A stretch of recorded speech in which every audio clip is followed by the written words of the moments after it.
নমস্কার, অন্নপূর্ণা রান্নাঘরের পক্ষ থেকে। এই বাটির মধ্যে 6টা মাছ আছে। মাছগুলো যথেষ্ট বড়। 6টা মাছে 1 কেজি ওজন। এই মাছটার নাম হচ্ছে পায়রাথলি মাছ। গ্রামের বাড়িতে গেছিলাম, আসার সময় কিনে এনেছি। এই মাছটা আমাদের পুকুরে নেই, তাই এই মাছ দিয়ে আজকে একটা রেসিপি তৈরি করব। তোমরা দেখতে থাকো। মাছটার নাম পায়রাথলি।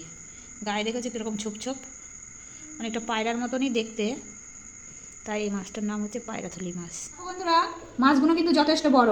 একটা মাছ কেটে 2 টুকরো হয়েছে। এখানে আমি 3টে মাছ নিয়ে নিয়েছি আর 3টে মাছ রেখে দিয়েছি।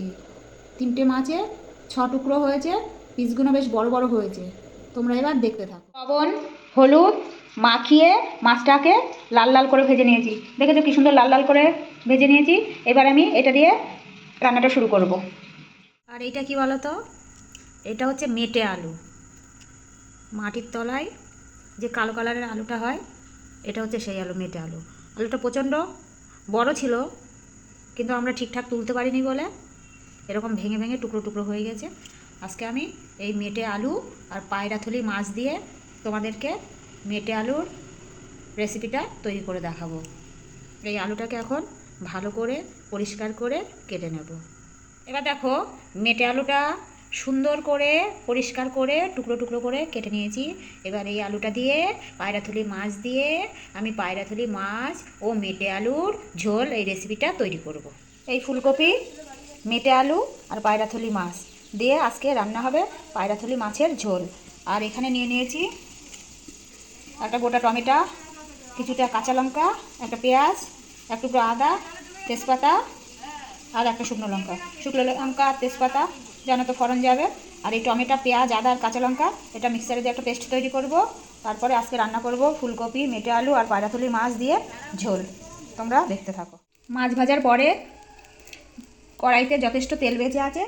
এই তেলের মধ্যে আমি এখন ফুলকপি আর মাটির আলুটা দিয়ে ভালো করে কষে নেব। এই দিয়ে দিলাম ফুলকপি আর মাটির আলু। এবারে আমি এটাকে ভালো করে কষে নেব। তারপরে আমি এর মধ্যে দিয়ে দেবো পরিমাণ মতন জিরের গুঁড়ো, হলুদ গুঁড়ো আর পরিমাণ মতো লবণ। তারপরে পেস্ট করা মশলাটা এর মধ্যে দিয়ে দেবো। এই দেখো, পেস্টটা তৈরি করে নিয়েছি। টমেটো, পেঁয়াজ, কাঁচা লঙ্কা আর আদা সেটা দিয়ে একটা পেস্ট তৈরি করে নিয়েছি। এটা এবার ঢেলে দেবো। আর এই ফুলকপি, মাটির আলু ভালো করে লাল লাল করে কষে নিয়েছি। এই তেজপাতা, শুকনো লঙ্কা ফোড়ন দিয়ে দিয়েছি। আর এবার পেস্ট করা মশলাটা মিশিয়ে দিলাম। দিয়ে আবার মিনিট 2 কষে নেব। নিয়ে তারপরে জল ঢেলে দেব। তারপরে ফুলকপি আলু সিদ্ধ হয়ে গেলে মাছটা ঢেলে দেবো। দিয়ে তারপরে আমি এই তরকারিটা রেডি করব। আলু ফুলকপি সিদ্ধ হয়ে গেছে। এবার আমি এর মধ্যে এই যে ভেজে রাখা পায়রাথলি মাছগুলো দিয়ে দেবো। তাই ভেজে রাখা পায়রাথলি মাছটা দিয়ে দিয়েছি। এইবার সামান্য ফুটে উঠলে একে আমরা নাবিয়ে নেব। এই আমার রেডি হয়ে গেছে ফুলকপি, মেটে আলু আর পায়রাথলি মাছ দিয়ে ঝোল। এই দেখো তরকারিটা কি সুন্দর কালার হয়েছে এবং মাখা মাখা হয়েছে। আর আজকের মেনু হয়েছে এই ভাত রান্না করেছি। আর এই পায়রাথলি মাছের পেটের মধ্যে অনেকটা তেল ছিল, সেই তেলটা বের করে উচ্ছে দিয়ে তিতো করেছি। দেখতেই পাচ্ছ কত তেল বেরিয়েছে। আমি কিন্তু কোনো তেল দিইনি, ওই তেল দিয়ে উচ্ছে দিয়ে তিতো করেছি। আর এখানে করেছি কুলপি শাক আর আলু সিদ্ধ করেছি। তাকে পেঁয়াজ, কাঁচা লঙ্কা, লবণ আর সর্ষে তেল দিয়ে ভালো করে মাখাবো। এটাও খেতে কিন্তু খুব টেস্টি লাগে গরম ভাতের সঙ্গে। আর এই তরকারিটা গরম গরম ভাতের সঙ্গে পরিবেশন করব। খুব সুন্দর হয়েছে, খেতেও টেস্ট হয়েছে। তোমরা করে খেয়ে দেখবে, কমেন্ট করে জানাবে। লাইক, শেয়ার, সাবস্ক্রাইব অবশ্যই করবে।